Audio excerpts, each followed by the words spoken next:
ശ്രദ്ധിക്കണേ, വാർദ്ധക്യ സഹജമായ രോഗങ്ങളിൽ നിന്ന്, പ്രയാസങ്ങളിൽ നിന്ന് രക്ഷ കിട്ടാനും, അതേപ്രകാരം മറ്റുള്ളവർക്കിടയിൽ പറയാൻ പോലും മടിക്കുന്ന വിധത്തിലുള്ള രോഗങ്ങളെ കൊണ്ട് പ്രയാസപ്പെടുന്നവർ അതിൽ നിന്ന് രക്ഷപ്പെടാൻ, അങ്ങനെയുള്ള രോഗങ്ങൾ വരാതിരിക്കാൻ മുത്ത് റസൂൽ നമ്മളോട് സുബഹിക്ക് ശേഷം ചൊല്ലാൻ നിർദ്ദേശിച്ച അതിപ്രധാനപ്പെട്ട ഒരു ദിക്റും പ്രാർത്ഥനയുമാണ് ഇന്ന് പറയുന്നത്.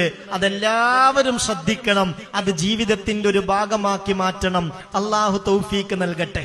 സുബ്ഹാന റബ്ബിയൽ അലീം വബിഹംദിഹി, സുബ്ഹാന റബ്ബിയൽ അലീം വബിഹംദിഹി, സുബ്ഹാന റബ്ബിയൽ അലീം വബിഹംദിഹി. ഇത് 3 തവണ ചൊല്ലുക. സാധാരണ നമ്മളുടെ നിസ്കാരത്തിൽ റുക്കൂഇൽ ചൊല്ലാറുള്ള ദിക്ർ സുബ്ഹാന റബ്ബിയൽ അലീം വബിഹംദിഹി.